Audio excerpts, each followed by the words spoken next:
안녕하세요, 김호준입니다. OECD 한국 최저임금 법인 세율 인상 우려. 어제자 조선일보 경제면 기사 제목입니다. OECD가 한국의 최저임금과 법인세 인상을 우려하며 노동개혁을 촉구했는데 국제기구가 정부 정책 방향을 조목조목 비판한 것은 이례적이다. 기사 내용입니다. 이런 보고서는 건조한 분석만 하기 마련인데 특정 정부의 특정 정책을 조목조목 비판했다. 그런데 그런 소식을 전하는 게 조선일보다. 그래서 보고서를 찾아봤습니다. 아니었습니다. OECD 경제 전망이라는 제목의 보고서 중 한국 파트 168페이지부터 188페이지까지 3페이지 중 최저임금 부분 요약은 이렇습니다. 한국 정부의 소득주도 성장 정책으로 가구의 소득 형상과 소비가 부양될 것으로 기대되고 반도체 등 주요 산업 이해 부분까지 확대되는 수출 회복세 그리고 정부 혁신으로 보다 빠른 성장이 전망된다. 하지만 생산성 혁신이 동반되지 않고 최저임금만 인상된다면 경쟁력을 약화시킬 수 있다. 노동개혁이라는 문장은 아예 없고 법인세 부분은 긍정적인 경제 전망과 그에 따른 리스크 부분을 설명하며 소기업의 경우 법인세 인상은 기업 투자를 약화시킬 수 있다. 한 문장 드라이하게 병렬하고 있을 뿐입니다. 이게 무슨 이례적인 조목조목 비판입니까? 아주 전형적인 보고서일 뿐만 아니라 다른 국가도 똑같은 포맷이고 게다가 한국 편은 전반적으로 긍정적인 전망입니다. 조선일보가 괜히 조선일보가 아닙니다. 김호준 생각이었습니다.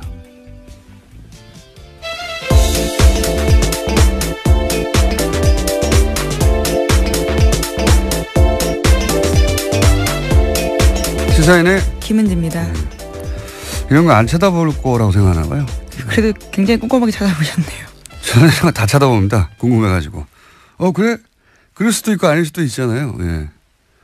그런데 이제 이례적이다. 뭐 이렇게 해서 특히 해외에 나온 보고서나 해외 기사나 해외 사례 얘기하면 다 찾아봅니다. 저는. 예. 전혀 사실과 다르다. 예. 훌륭하다. 조선일보. 예. 자, 첫 번째 뉴스는 뭡니까? 네, 원세훈 전 국정원장이 특수활동비를 해외로 빼돌린 정황이 포착됐다라는 건데요. 검찰이 수사에 나섰습니다. 검찰은 국정원이 2011년 말에서 2012년 초 특활비 200만 달러를 미국 스탠퍼드 대학으로 송금한 과정 등에 대해서 자료를 넘겨받아서 검토하고 있다라고 하는데요. 이와 관련해서는 국정원 기조실 관계자들에 대한 진술도 확보했다라고 합니다. 원 전 원장의 지시로 200만 달러를 송금했다라는 건데요. 뿐만 아니라 현지의 주택을 구입할 목적 등으로 특활비를 추가로 빼돌렸다라는 의혹도 검찰이 수사하고 있습니다. 원세훈 전 국정원장 특수활동비 해외 유출 그리고 착복 의혹에 대해서는 사실 주준희 기자하고 제가 오래전부터 의혹이 있다고 제기해왔던 바 또 JTBC가 특종을 네, 어려부터 얘기하는데 영화로도 만들었어요. 사실 영화에 일부 들어있는데 제가 대략 알고 있는 사연이 이렇습니다. 원세훈 원장이 말하자면 은퇴를 대비해서 스탠퍼드 대학에 그 1년인가 연구원으로 있었던 적이 있거든요. 그때 아마 마음에 들었나 봐요. 2006년이었습니다. 예, 그게 마음에 들었나 봐요. 예, 날씨도 좋잖아요, 거기가. 그래서 거기에 돈을 내고 일종의 거점을 만들어서, 예, 연구원 자격으로 이후 본인의 활동 거점으로 계속 삼으려고 했던 그런 구상이 있었나 봐요. 예, 그래서 그쪽으로 돈을 빼돌렸다. 예. 이거 하나 하고 어제 이제 JTBC 보도는 안 나왔는데 캐나다에 가족이 있습니다. 네. 가족이 있기도 있는데 그 캐나다 쪽으로도 이 빼돌린 의혹을 주장한 바 있습니다. 저희가 여기 있다고. 그리고 이렇게 돈을 빼돌리는 과정에 외교 행랑을 이용하기도 했다 하는 제보가 있었기 때문에 그 저수지 게임이라고 저희가 예. 지나간 다음에 자꾸 언급하게 되는데 그 영화에서도 내용이 일부 나옵니다. 원세훈 원장이 그럴 때 수행하는 국제원 직원들은 두고 혼자서 캐나다를 넘어갔다 왔다. 네, 이런 얘기도 저희가 했었고요. 그리고 이제 그 빼돌린 특활비가 혼자 다 착복한 것이냐, 이명박 전 대통령에도 가지 않았을까 하는 그런 의혹. 네, 또 주진우 사실은. 기자가 자신의 책에도 그런 네. 내용을 썼던 걸 기억하는데요. 네, 따져봐야 하고요. 게다가 이제 캐나다에 계속 주목하는 이유는 대표적인 자원외교 의혹 중에 하나인 그 하베스트 인수. 그건 하나로 뭐 2조 이상 손해를 본 가장 대표적인 자원외교 실패 혹은 자원외교 의혹 사건인데 그 손해를 본 그 하베스트 회사가 캐나다에 있는 거고요. 예. 그때 그 거래 은행이 또 로얄 뱅크 오브 캐나다라는 곳인데 저 뉴스공장에서 몇 주째 다루고 있는 농협 210억 투자 사건 그 사기 사건의 거래 은행도 똑같은 로얄 뱅크 오브 캐나다예요. 예. 캐나다 쪽으로 이명박 전 대통령 시절 그런 돈이 사라지는 의혹이 많았고 의혹 사건이 많았고 은행도 같은 은행이고 원세훈 국장도 캐나다로 그 택할비를 빼돌린 의혹이 있다라고 저희가 주장해 왔습니다. 네. 지금은 이제 그 미국으로 왜냐하면 계좌가 나왔으니까요. 미국으로 건너간 특활비에 대한 의혹이 이제 제기돼서 아마 수사가 진행되고 있는 것 같은데. 네, 어제 압수수색했는데요. 강남 사무실과 원세훈 전 원장이 수감 중인 서울구치소 수용실에서 압수수색 진행됐습니다. 그래서 회계장부와 자료 그리고 개인 메모 등이 확보됐다라고 합니다. 박근혜 전 대통령 국정원 특활비는 뭐 미용 시술이다 또는 뭐 개인 주택 구입이다 이런 전형 의혹이 있고 수사 중인 상황이고 이명박 전 대통령 국정원 특활비로 추정되는 이 돈은 해외로 빼돌려진 의혹인데 이제 미국 얘기 나왔는데 앞으로 캐나다도 나올 수 있다. 그리고 그렇다면 규모는 이명박 전 대통령 쪽이 훨씬 더 클 수 있다. 네. 여기까지 해두죠. 예. 완전히 다른 이야기죠. 지금까지 나왔던 것과는. 예.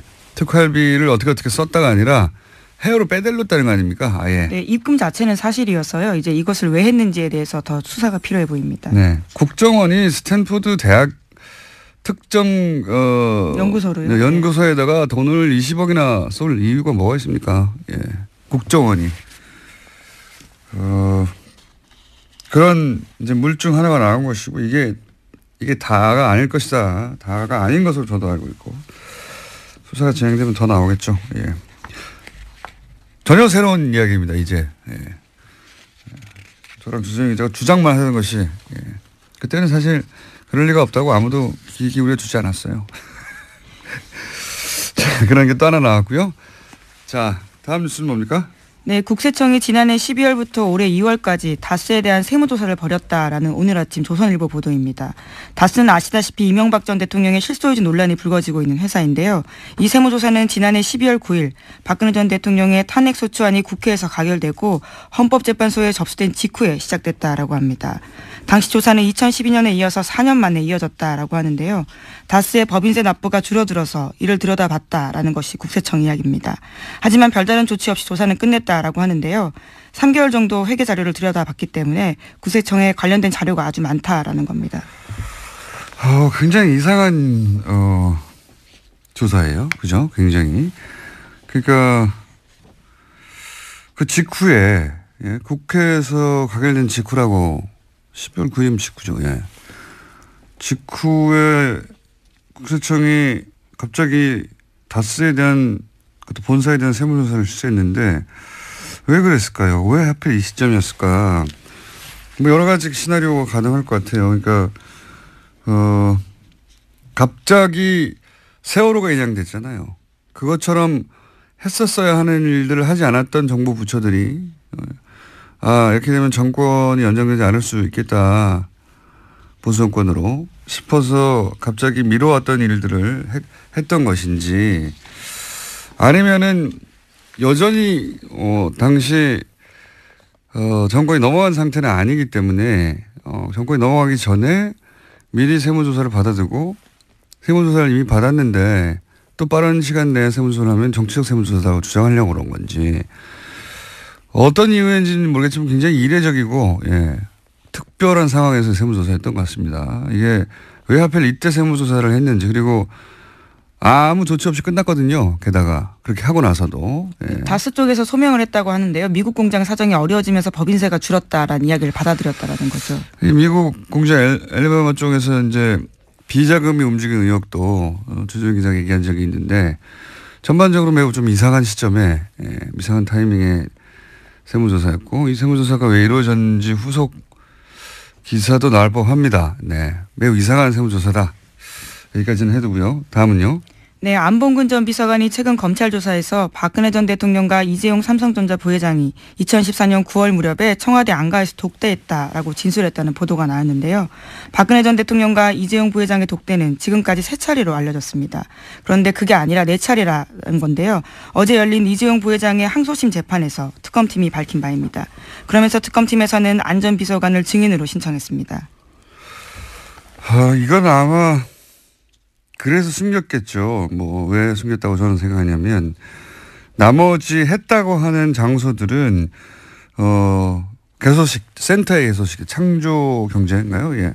창조경제혁신센터 개소식에서 한번 만났습니다. 그리고 여기는 공식적인 자리란 말이죠. 나머지는 청와대.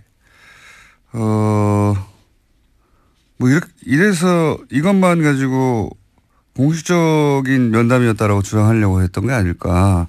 이번에는 별도 독대를 안가에서 했다는 건데 그래서 숨겼던 걸까. 이유는 잘 모르겠어요. 어쨌든 만났던 걸 숨겨오다가 한 번 더 인정하게 된 겁니다. 예. 네, 안 전 비서관 같은 경우에는 자신이 직접 이재용 부회장을 안내했기 때문에 명확하게 기억한다 이렇게 진술했다는 거거든요. 관련해서는 다음 달 18일에 재판 증인으로 나온다고 합니다. 그때 이제 이재용 부회장이 그때 안 했다고 그랬거든요. 뭐 굳이 3번 만났는데 4번째 만나는 걸 안 했다고 말할 필요가 없는데 이때는 안가에서 독대했기 때문이 아닐까? 뭐 이런 생각을 하긴 합니다만 모르겠습니다. 도대체 이때는 무슨 생각하라고 그 바로 직전의 만남은 아마 전후에 그때 만났다고 하면 설명이 안 되는 시나리오가 있었겠죠. 네, 그게 뭔지는 모르겠어요.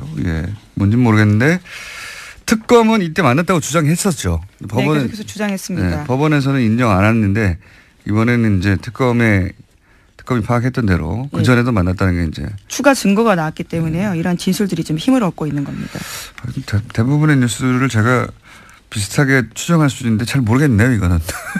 게다가 국세청이 왜 하필 12월 9일 직후예요. 네, 12월 9일이면 그 탄핵안이 가결된 날인데 가결된 당일날 국세청이 갑자기 세무조사 했다는 것도 당일까지는 아니고 그 직후라고 나오는데 아무튼 그 시점입니다. 그게 이상하네요. 혹시 미리 국세청이 한번 훑어보고 이런 걸 조심하라고 이런 걸 대비하라고 하려고 그런 건가요?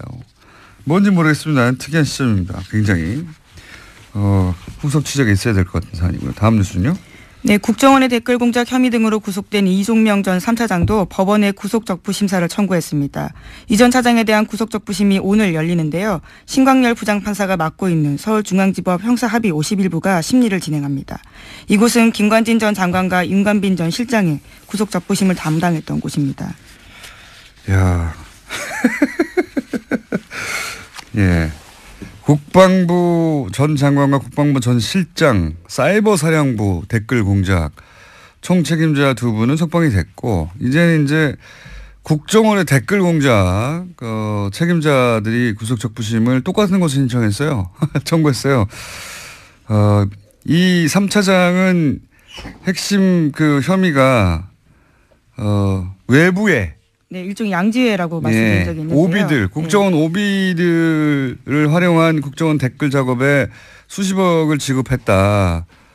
거기 책임자거든요. 네, 그래서 지난달 18일에 영장이 나왔는데요. 영장 발부 사유는 이렇습니다. 범죄 혐의가 소명되고 증거인멸의 염려가 있어서 구속의 사유와 필요성이 인정된다라는 거였습니다. 신광열 부장판사가 과연 이 정도 상황에서 국정원 차장까지 국정원 3차장이면 원세훈 바로 아래란 말이죠. 그렇죠.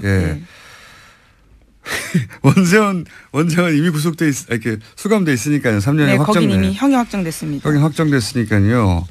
그러면 이 지금 3차장이 국정원장을 제외하고는 댓글 공작의 최고 책임자급인데 지금 국방부 전 장관을 석방하자 상관이 석방됐는데 그 지시를 따랐을 뿐인 부하는 석방하지 않을 수 없어서 말하자면 석방됐다고 치면 여기서 마찬가지가 될 것 같기도 한데 어떻게 될까요? 신강렬 부장판사가 사이버 사령부는 최고 책임자들을 석방했고 이제 국정원 쪽도 남아있는 특히 오비들 예.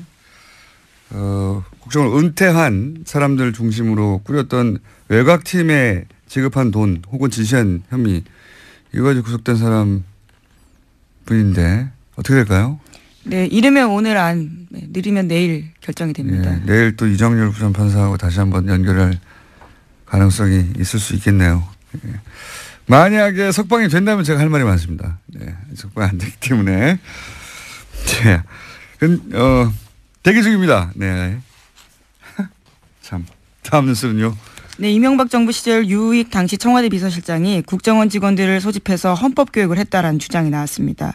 뉴스공장에도 출연한 바가 있는 김상욱 전 국정원 직원의 폭로인데요. 자신이 20년 가까이 국정원에서 일했는데 2008년에 이명박 정부가 들어서고 갑자기 유 전 실장이 직원들을 소집해서 헌법교육을 했다라는 건데요. 굉장히 고압적인 자세로 너희가 이 정부를 거스르면 가만두지 않겠다라는 결연한 자세로 강연을 했다라는 겁니다. 대통령 비서실장이 국정원 가가지고 왜 정신교육을 합니까? 예. 제가 알기로는 처음 있는 일이고 그 이후로도 없었던 것 같은데. 예.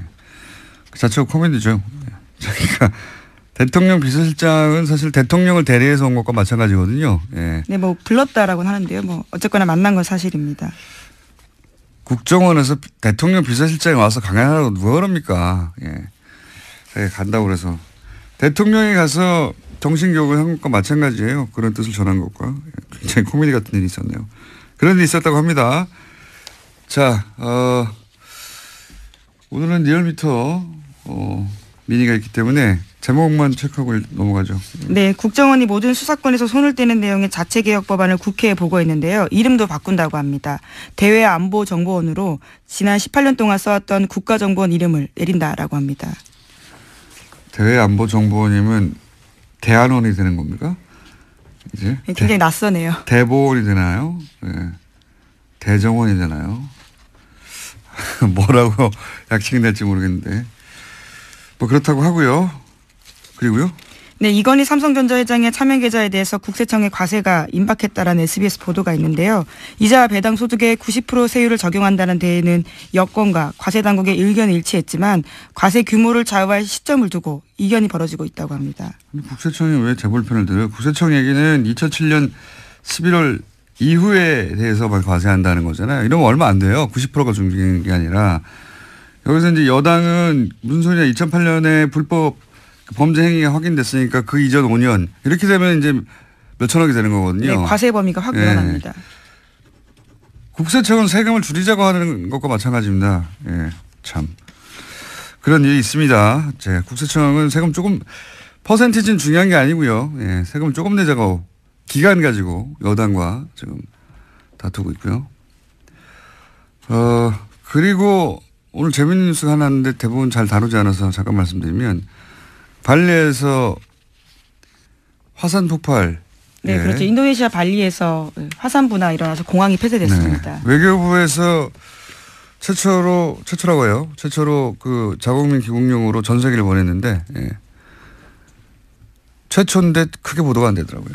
네, 어제 문재인 대통령이 관련된 지시를 했고요. 오늘 아시아나 항공을 통해서 전 세계를 운항하기로 했다고 합니다. 아시아나가 갔다는 얘기만 하고 예. 그게 외교부에서 직접 보낸 최초의 전세기입니다. 우리나라 자국민 귀국시키려고.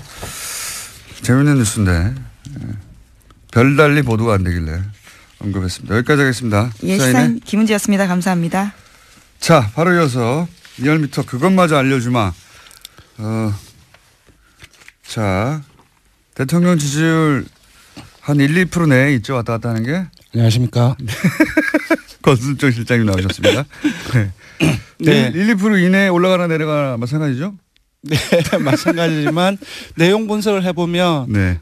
흐름이 좀 잡히긴 합니다. 그 4주 연속 상승 흐름이었습니다. 네. 근데 이번엔 소폭 빠졌습니다.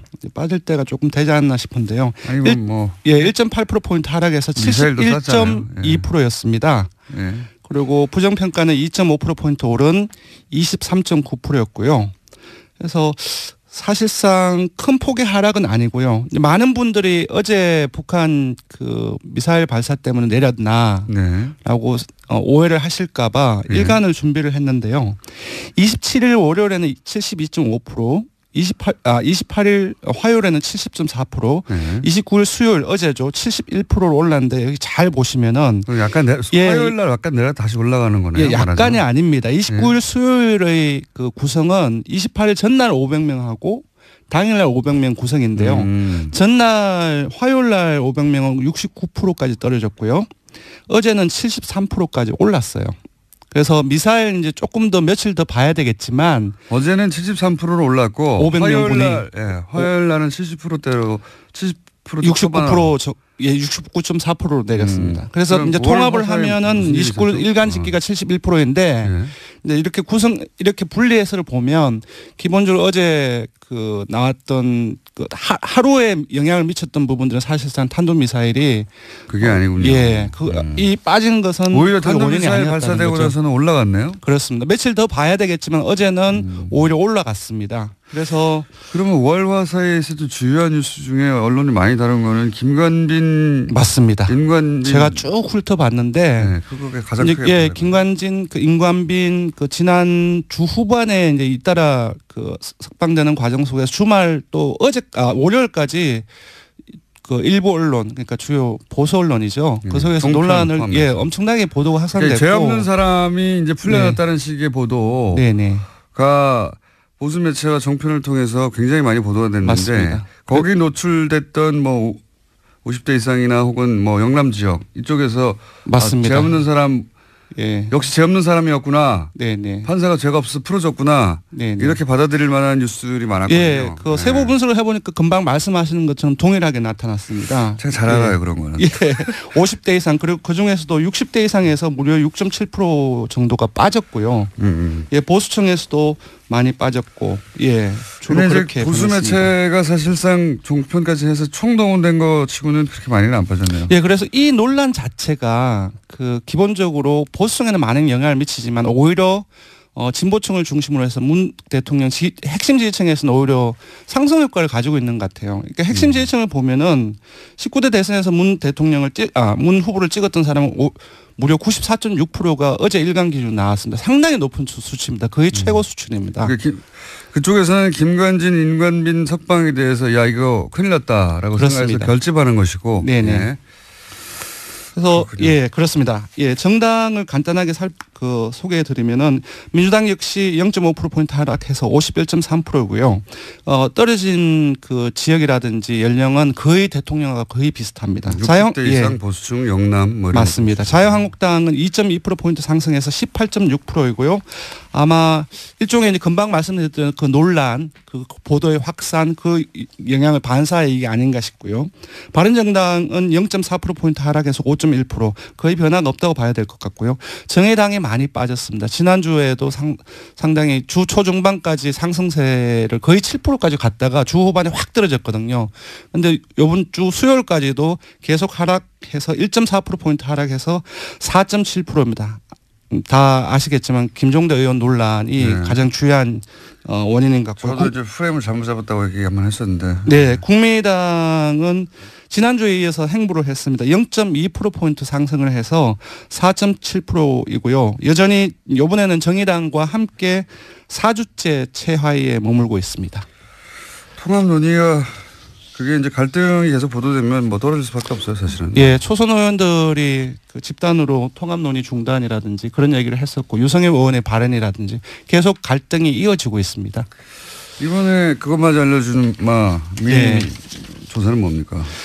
예, 되게 지금 논란이 되고 있는 부분들을 조사를 했습니다. 그 월요일 날 국민권익위원회에서 농축수산품에 한해서 선물을 5만 원, 10만 원으로 상향 조정하자라고 하는 어떤 그 청탁금지법 개정안을 부결시켰습니다. 네. 부결시켰는데 여기에 대해서 어떻게 생각하는지 물어봤습니다. 그러니까 이제 농수산물 같은 경우에는 네. 예를 들면 한우 네.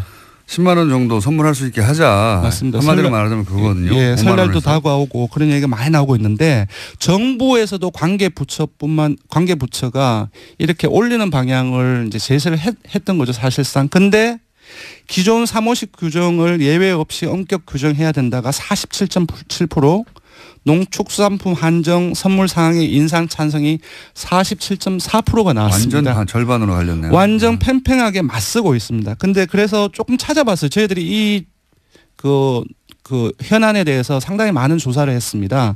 작년 9월에 이게 시행이 되었죠. 김영란법이. 그 시행 직전 8월에 조사를 했는데 그때는 기존의 그 규정을 엄격 시행해야 된다가 59.3%로 상당히 높게 나왔고요. 그리고 올해 2월에 다시 논란이 되었을 때 그 50, 10 이런 식으로 상향 조정했을 때는 어떻게 생각하느냐 물어봤는데 찬성이 49.6%로 내렸습니다. 그러니까 요번에는 거기에다가 농축수산품에 한정해서 선물만 10만 원 올리자라고 했기 때문에 전반적으로 이런 어떤 조정하는 여론이 조금씩 상승하고 있는 흐름을 보이고 있습니다. 10만 원이 너무 적다고 생각하는 분들도 있고 네네. 그리고 특히 농수산물 정도는 그렇게 하는 게 해야 하는 거 아니냐 이렇게 생각하는 분들도 있는 예, 민주당 지지층에서조차도 민주당 지지층에서도 그 농수산물 한정에서는 그 올리는 게 맞다 그런 의견이 많이 나왔습니다. 예를 들어 40, 50대 뭐 개인 사업을 한다든가 이런 분들 네네. 이런 분들은 그런 걸 느낄 것 같아요. 예. 네. 그게 꼭 그 청탁이 아니어도 네네.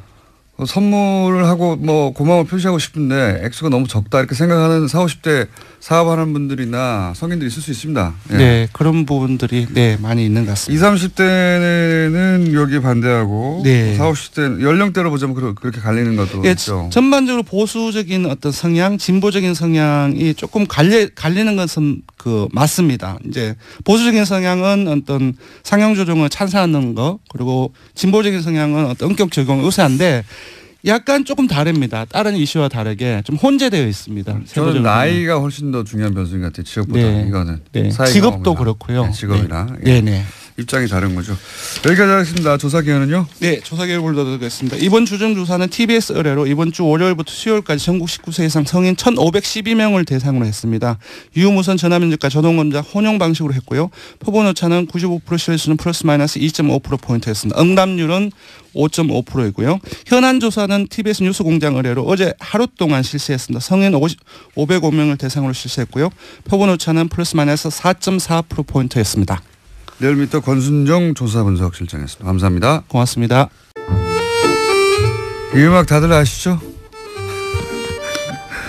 한 3번 정도 코너가 완전히 사라질 뻔하다가 잠시 후에 너무 재밌다고 다시 대폭발하기도 하고 이상한 코너입니다. 더불어민주당 안민석 의원 나오셨습니다. 안녕하십니까? 네, 안민석 의원입니다.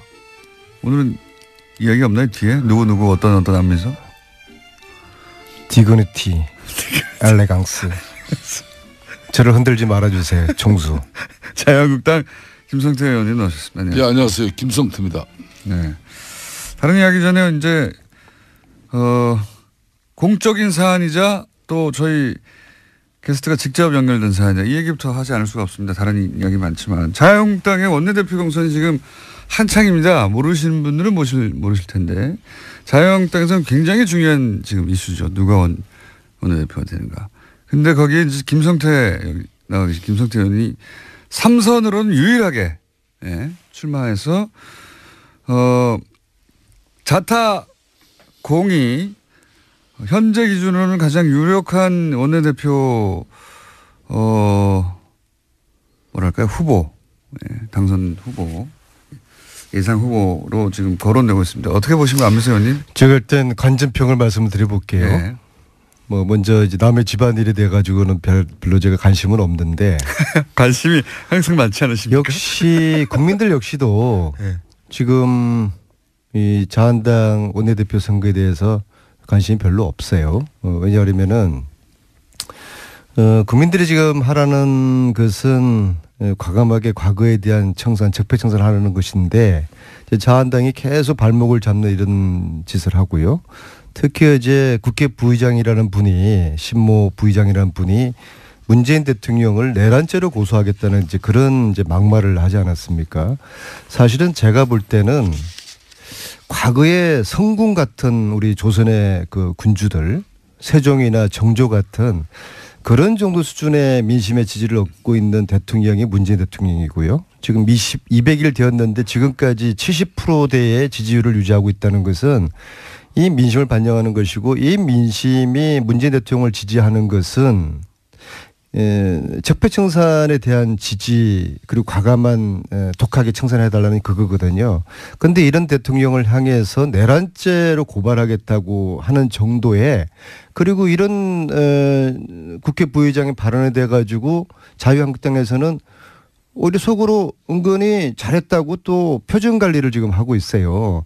이런 정당이 지금 원내대표를 뽑고 있는 것에 대해서 국민들이 관심을 둘 리가 없죠. 그러나 단지 김성태 의원님이 지금 출마를 하신다고 하니까 제가 그래도 살짝 관심은 가지겠는데 지금 현재 추세로는 당선 가능성이 상당히 높을 것 같고요. 정두원 의원도 어느 방송에서 그렇게 말씀을 하셨고요. 그런데 여기에 변수가 있는 게 아마 결선 투표라는 게 있는 모양이에요. 그러니까 결선 투표라는 거는 반 김성태, 그러니까 즉 친박 쪽의 성향의 내지는 중도 성향의 의원들이 다수가 때로 출전을 해서 1대1로 붙으면 안 될 것 같으니까. 그래서 굉장히 발언을 길게 하시고 계신데 2등 하는 사람에게 결선 투표 때 몰아주겠다. 그러니까 그거거든요. 그게 변수입니다. 간단하게 요약하면은 1차는 김성태 의원이 1위를 할 가능성이 근데 대단히 가반수를 높고 못 얻죠. 근데 가반이 안 돼서 2차에서 나머지 분들이 이제 단일화를 할 때 2등을 원내대표 시키는 그때 어떻게 결론 날지는 것 같은데 어떻습니까, 김성태 의원님? 본인 선거라서 뭐 본인 그래도 위주로 말씀하시겠죠. 제1야당의 원내대표 선거는 향후 여야 관계에 있어서 가장 중요한 그런 잣대가 될 것인데 그 중요한 제1야당의 원내대표 선거를 뭐 별로 관심도 없다 그러고 또 국민들도 뭐 하등에 신경 안 쓴다 그러고 그렇게 악의적으로 폄하하는 부분은 그 좀 적절치 않은 것 같아요. 원내대표가 돼서 응징해 주십시오. 좋은 원내대표가 뽑혀서 여야 관계 잘 가져가고 또 정부와 또 협치가 이루어지는 그런 여의도 정치가 복원되기를 바란다 이렇게 희망을 이야기하셔야지. 이건 말해 이건 뭐 하든 말든 그게 뭐 하여튼 뭐 원래 그렇게 사신 분이니까 제가 그렇게 이해를 하시고 아까 심재철 의원 말씀하셨는데 국회 심재철 부의장께서 민주당과 청와대가 지난 6개월 동안에 헌법 가치를 무시하면서 국가 정체성을 위태롭게 했다는 그런 취지로 이 내란죄와 국가기밀 누설죄로 이제 형사를 고발해야 된다는 거예요. 저는 뭐 그런 측면에서 이 내란죄까지 언급한 것은 좀 지나친 감이 없지 않아 있다고 저는 분명히 봅니다.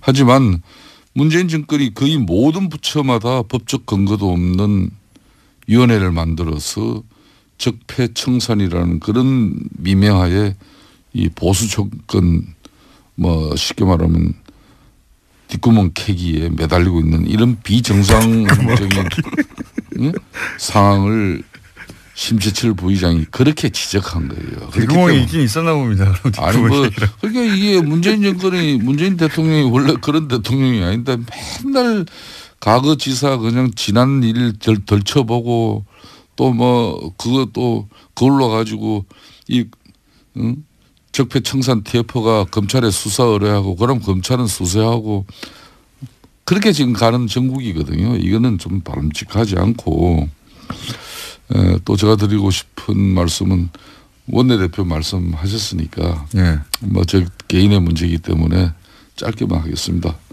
뭐 최선을 다할 뿐이고 저는 지금 이 보수는 절대절명의 저는 위기라고 봅니다. 홍준표 대표가 그 위기를 극복하는 처절한 심정으로 저의 진정성을 가지고 지금까지의 방식이 아닌 새로운 보수 정당으로서의 진면모를 위해서 바뀌자. 그래서 도와달라 그러고 하고 있습니다. 홍준표 대표가 왜 김성태 의원님을 이렇게 백업하죠?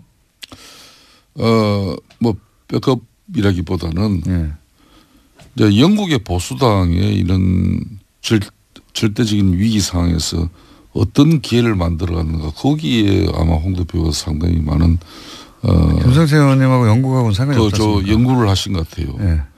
영국이 이제 가령 보수당이 이게 지주 귀족들 정당인데 이게 400년 역사를 이어오면서 많은 위기가 왔거든요. 그 위기 때마다 영국 보수당은 쉽게 말하면 사회개혁, 특히 이 노동조합 활동을 보장한다든지 이 노동자들의 사회적 지위 향상에 뭐 엄청난 계획적인 조치를. 그런데 영국의 보수 정당도 부패 정치를 옹호했나요?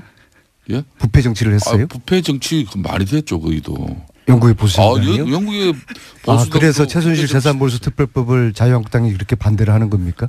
그거는 부패로 비리로 축적한 부정재산을 몰수하자는 특별법에 왜 자유한국당 의원님들이 이렇게 반대를 하죠? 안민석 의원님, 최순실 몰수 특별법은 국회 법사위 법안 아닙니까, 그죠? 네. 국회 법사위원들 중에 그 법을 위해서 민주당 간사인 금태섭 간사를 비롯한 민주당의 최고의 법조인 박범계 간사 이런 의원들이 계시잖아요. 네.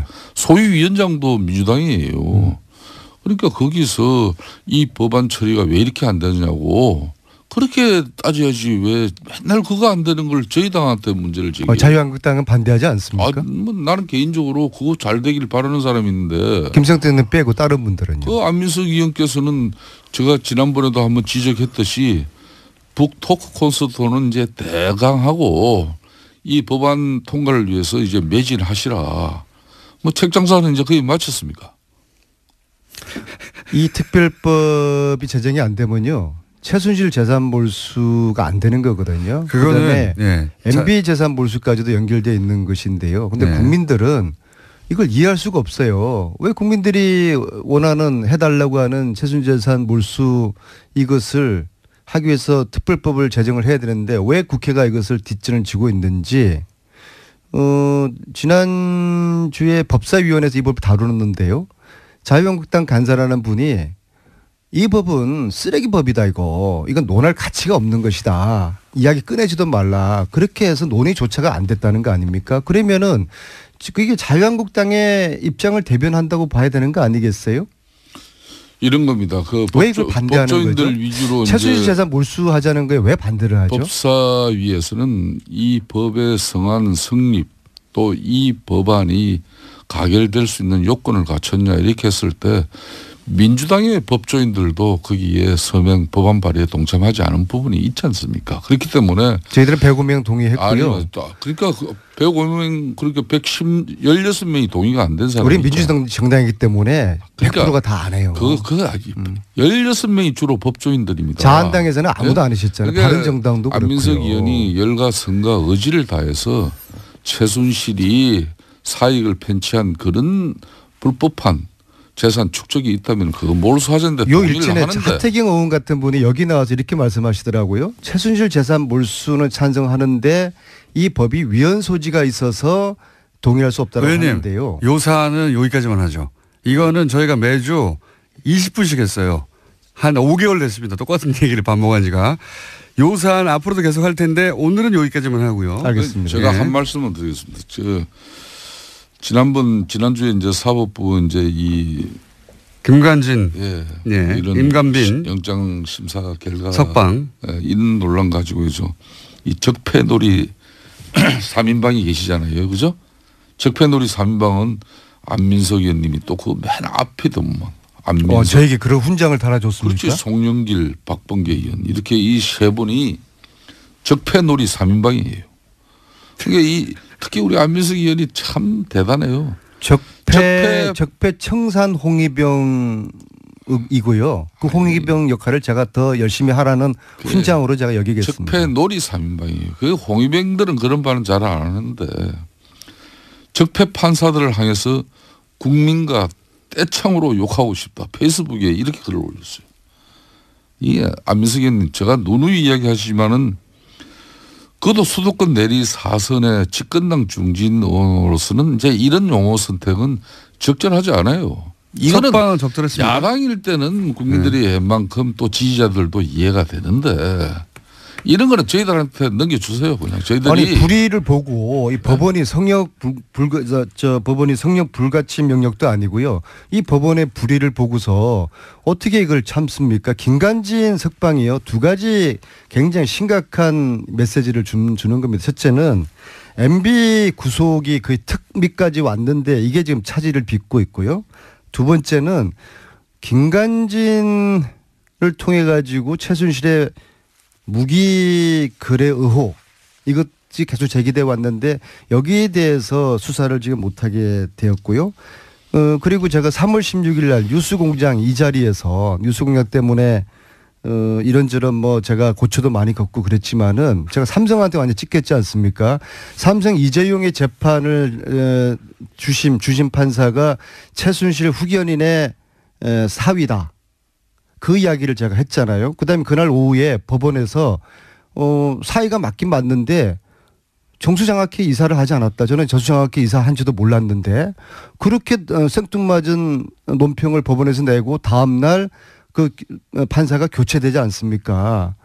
이런 법원에 대해 가지고 의심하지 않을 수가 없죠. 물론 다 그런 거 아니죠. 대다수의 양심적인 판사들이 계신가 하면은 이런 기회주의적이고 정치 성향의 그런 판사들을 향해서 적폐 판사라고 제가 지칭을 했습니다. 그런데 말이죠. 예. 저는 이러면 안 됐는데 저보고 이름을 대서 개인의 신상까지 건드렸다고 하는데요.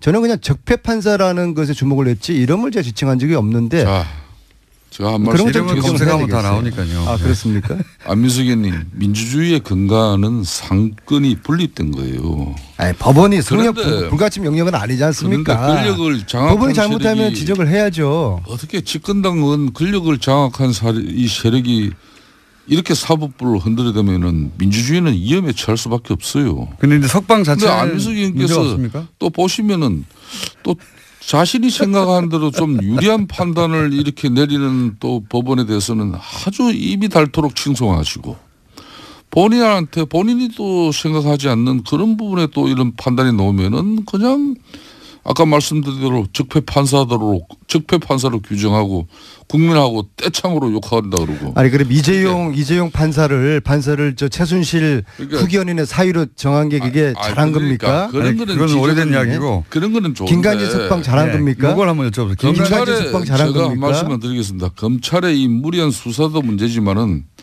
명식이 집권 여당이 이런 반법치 기류를 갖다 우리 사회에 이렇게 행성하려고 하는 그 시도는 한마디로 상권 분립 나아가서는 이게 대한민국의 존립을 이틀게 하는 상권 분립 지켜야 되죠. 언제까지 지켜야 존중해야 되는데 이제 석방이 이 잘 됐는지 법원의 부당한 한 가지만 판결에 대해서 여쭤봐 신고해야 주십시오. 됩니까? 김관진 석방 잘 된 겁니까? 아니 김관진 석방 잘한 거예요?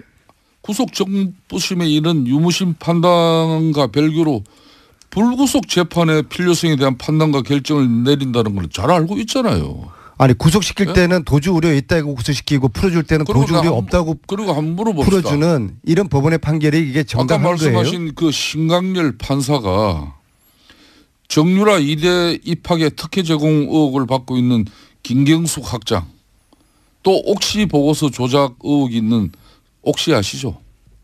옥시 이 보고서 조작 의혹이 있는 서울대 교수에 대한 구속 적부심을 기각했는데 왜 이런 사실은 외면합니까? 그럼 제가 이런 거는 마음에 들죠? 제가 그분의 어린 시절 이야기까지 제가 평가해야 됩니까? 저는 단지 김관진 석방에 대해서 지적을 한 것이죠. 저는 그게 신모 판사인지는 모르겠지만요. 그분 이름이 신광렬입니까? 저는 이름은 모르겠어요. 단지 그분의 판결 행위에 대해서 이건 대단히 잘못됐다. 왜 김관진을 저렇게 풀어주느냐. 김관진을 풀어준다는 거는 MB 구속을 안 시킨다는 그런 메시지로 들리는 거거든요. 그걸 제가 지적한 거예요. 민주당 집권 체제는 사법부의 이제 판단까지도 이제 시시비비를 이제 가리면서 항상 상권 분립은 입장을 존중하나 잘못된 판결에 대해 가지고는 비판할 수가 있죠. 악법도 법이라는 말 알고 계시지 않습니까? 예? 법 앞에 만인은 평등한 것이고 그 법이 잘못됐다면은 또 항소를 하고 상급심에서 이 문제를 더 다룰 수 있는 그런 방향으로 가는 민주주의 원칙을 중시해야지 판사가 이런 민주당 주장대로 잘못된 판단이다. 그렇기 때문에 이는 적폐 판사다. 김총수 그냥 법 앞에 만인이 평등합니까? 왜 MB는 구속이 안 되고 우병우는 구속이 안 됩니까? 지금 민주당 정권에서는 법 앞에 만인이 평등하지 않아요. 그렇죠. 죄지은 자는 왜? 혹독하게 처벌을 하고 지금은 있죠. 우리는 잠깐만요. 정말 의원님 많은 희생을 각오를 원내대표 되면 나오십니까? 예? 원내대표 되면 계속 나오십니까? 뭐 저는 해보고 하는 에 대한 의혹이 이제 제기돼서 아마 수사가 진행되고 있는 것 같은데. 네, 어제 압수수색했는데요. 강남 사무실과 원세훈 전 원장이 수감 중인 서울구치소 수용실에서 압수수색 진행됐습니다. 그래서 회계장부와 자료 그리고 개인 메모 등이 확보됐다라고 합니다. 박근혜 전 대통령 국정원 특활비는 뭐 미용 시술이다 또는 뭐 개인 주택 구입이다 이런 전형 의혹이 있고 수사 중인 상황이고, 이명박 전 대통령 국정원 특활비로 추정되는 이 돈은 해외로 빼돌려진 의혹인데 이제 미국 얘기 나왔는데 앞으로 캐나다도 나올 수 있다. 그리고 그렇다면 규모는 이명박 전 대통령 쪽이 훨씬 더 클 수 있다. 네. 여기까지 해두죠. 예. 완전히 다른 이야기죠. 지금까지 나왔던 것과는. 예. 특활비를 어떻게 썼다가 아니라 해외로 빼돌렸다는 거 아닙니까? 아예. 네, 입금 자체는 사실이었어요. 이제 이것을 왜 했는지에 대해서 더 수사가 필요해 보입니다. 네. 국정원이 스탠포드 대학 특정 연구소로요. 네, 연구소에다가 돈을 20억이나 쏠 이유가 뭐가 있습니까? 예. 국정원이 그런 이제 물증 하나가 나온 것이고 이게 다가 아닐 것이다. 다가 아닌 것으로 저도 알고 있고 수사가 진행되면 더 나오겠죠. 예. 전혀 새로운 이야기입니다. 이제 예. 저랑 주정희 기자가 주장만 하던 것이 예. 그때는 사실 그럴 리가 없다고 아무도 귀 기울여 주지 않았어요. 자, 그런 게 또 하나 나왔고요. 자, 다음 뉴스는 뭡니까? 네, 국세청이 지난해 12월부터 올해 2월까지 다스에 대한 세무조사를 벌였다라는 오늘 아침 조선일보 보도입니다. 다스는 아시다시피 이명박 전 대통령의 실소유주 논란이 불거지고 있는 회사인데요. 이 세무조사는 지난해 12월 9일 박근혜 전 대통령의 탄핵소추안이 국회에서 가결되고 헌법재판소에 접수된 직후에 시작됐다라고 합니다. 당시 조사는 2012년에 이어서 4년 만에 이어졌다라고 하는데요. 다스의 법인세 납부가 줄어들어서 이를 들여다봤다라는 것이 국세청 이야기입니다. 하지만 별다른 조치 없이 조사는 끝냈다라고 하는데요. 3개월 정도 회계 자료를 들여다봤기 때문에 국세청에 관련된 자료가 아주 많다라는 겁니다.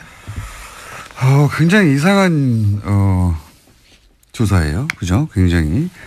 그러니까 그 직후에 예, 국회에서 가결된 직후라고 12월 9일 직후죠. 예. 직후에 국세청이 갑자기 다스에 대한 본사에 대한 세무조사를 실시했는데 왜 그랬을까요? 왜 하필 이 시점이었을까? 뭐 여러 가지 시나리오가 가능할 것 같아요. 그러니까 갑자기 세월호가 인양됐잖아요. 그것처럼 했었어야 하는 일들을 하지 않았던 정부 부처들이 이렇게 되면 정권이 연장되지 않을 수 있겠다. 보수 정권으로 싶어서 갑자기 미뤄왔던 일들을. 안녕하세요. 김호준입니다. OECD 한국 최저임금 법인세율 인상 우려. 어제자 조선일보 경제면 기사 제목입니다. OECD가 한국의 최저임금과 법인세 인상을 우려하며 노동개혁을 촉구했는데 국제기구가 정부 정책 방향을 조목조목 비판한 것은 이례적이다. 기사 내용입니다. 이런 보고서는 건조한 분석만 하기 마련인데 특정 정부의 특정 정책을 조목조목 비판했다. 그런데 그런 소식을 전하는 게 조선일보다. 그래서 보고서를 찾아봤습니다. 아니었습니다. OECD 경제 전망이라는 제목의 보고서 중 한국 파트 168페이지부터 188페이지까지 3페이지 중 최저임금 부분 요약은 이렇습니다. 한국 정부의 소득주도 성장 정책으로 가구의 소득 형상과 소비가 부양될 것으로 기대되고 반도체 등 주요 산업 이외 부분까지 확대되는 수출 회복세 그리고 정부 혁신으로 보다 빠른 성장이 전망된다. 하지만 생산성 혁신이 동반되지 않고 최저임금만 인상된다면 경쟁력을 약화시킬 수 있다. 노동개혁이라는 문장은 아예 없고 법인세 부분은 긍정적인 경제 전망과 그에 따른 리스크 부분을 설명하며 소기업의 경우 법인세 인상은 기업 투자를 약화시킬 수 있다. 한 문장. 드라이하게 병렬하고 있을 뿐입니다. 이게 무슨 이례적인 조목조목 비판입니까?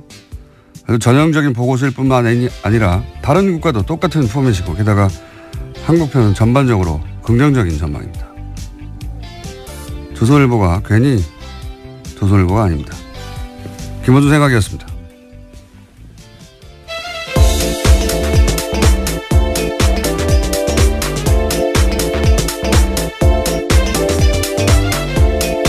시사인의 김은지입니다.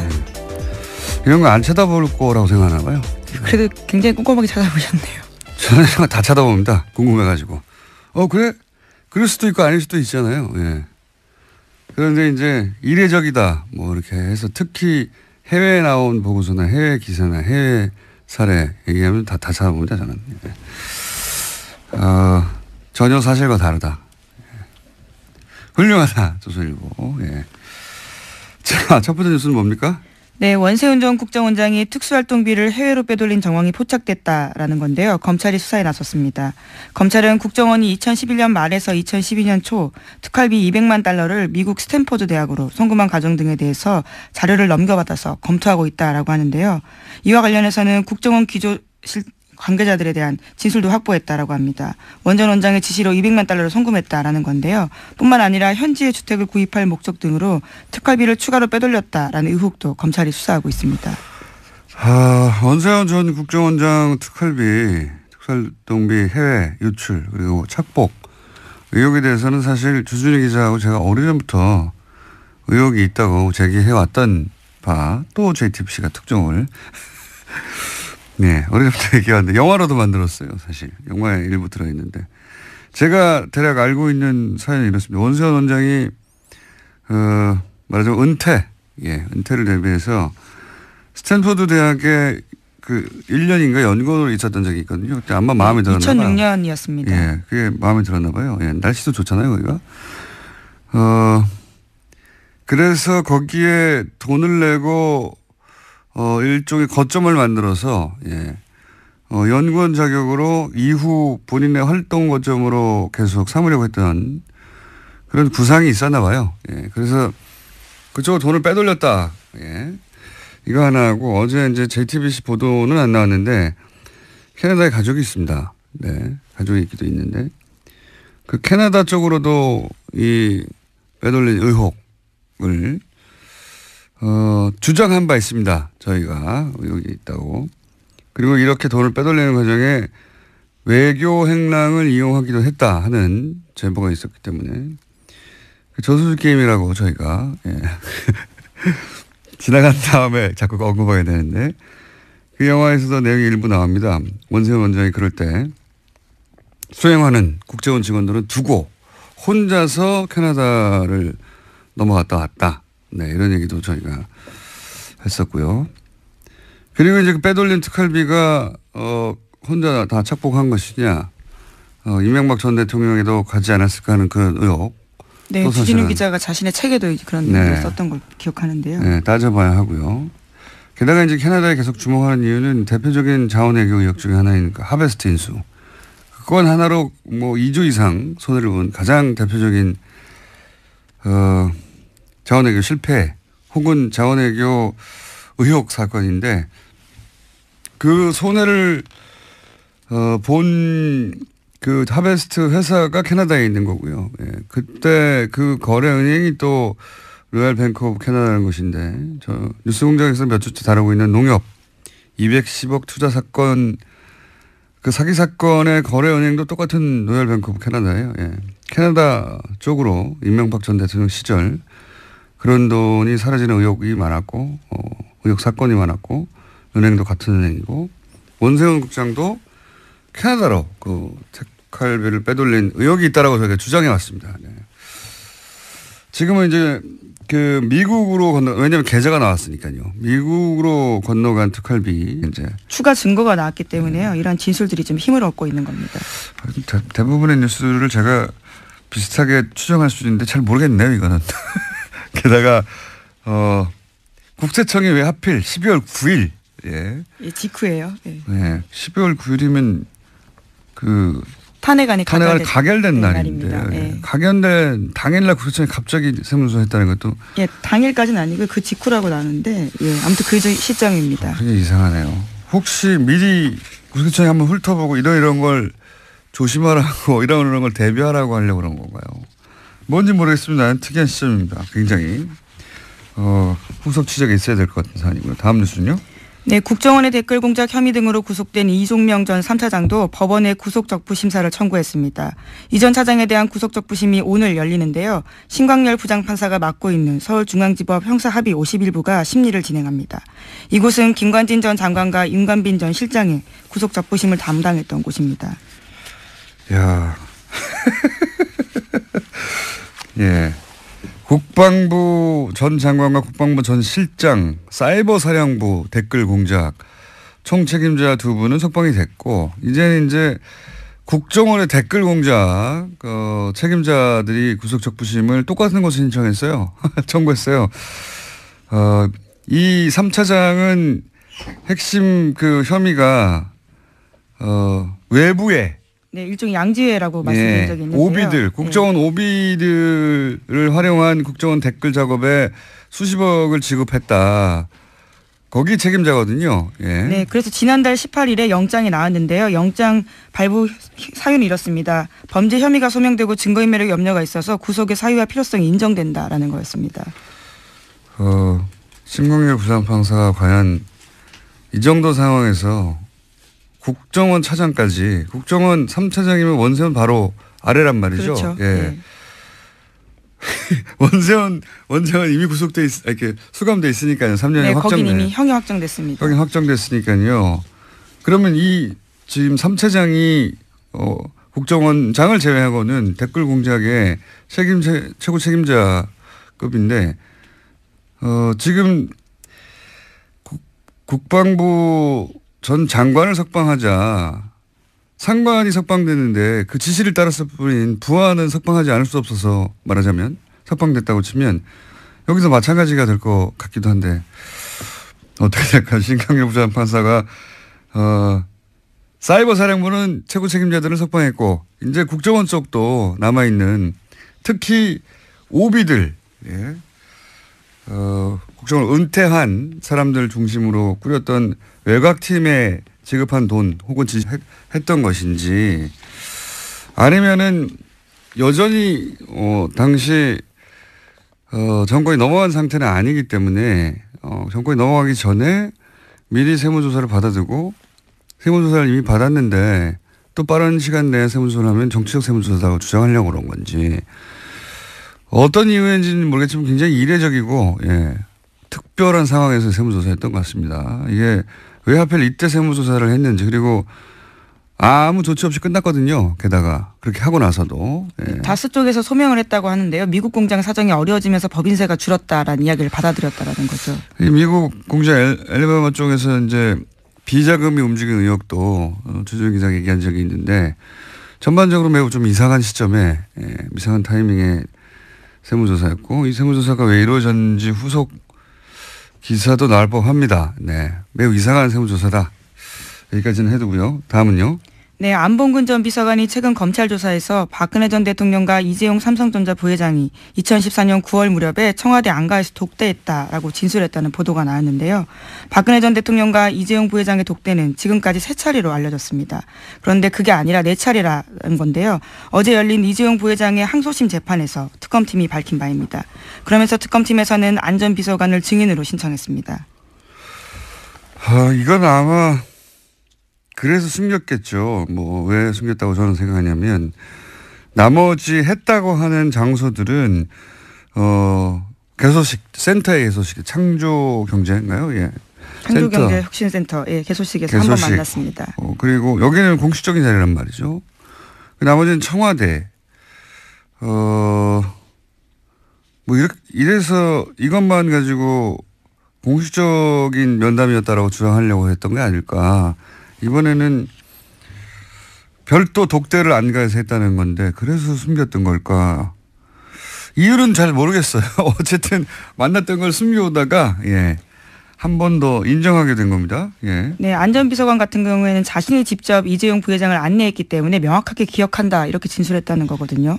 관련해서는 다음 달 18일에 재판 증인으로 나온다고 합니다. 그때 이제 이재용 부회장이 그때 안 했다고 그랬거든요. 뭐 굳이 3번 만났는데 4번째 만나는 걸 안 했다고 말할 필요가 없는데 이때는 안가에서 독대했기 때문이 아닐까? 뭐 이런 생각을 하긴 합니다만 모르겠습니다. 도대체 이때는 무슨 생각하라고 그 바로 직전의 만남은 아마 전후에 그때 만났다고 하면 설명이 안 되는 시나리오가 있었겠죠. 네, 그게 뭔지는 모르겠어요. 예, 뭔지는 모르겠는데 특검은 이때 만났다고 주장했었죠. 네, 계속해서 주장했습니다. 네, 법원에서는 인정 안 했는데 이번에는 이제 특검이 파악했던 대로 그 전에도 만났다는 게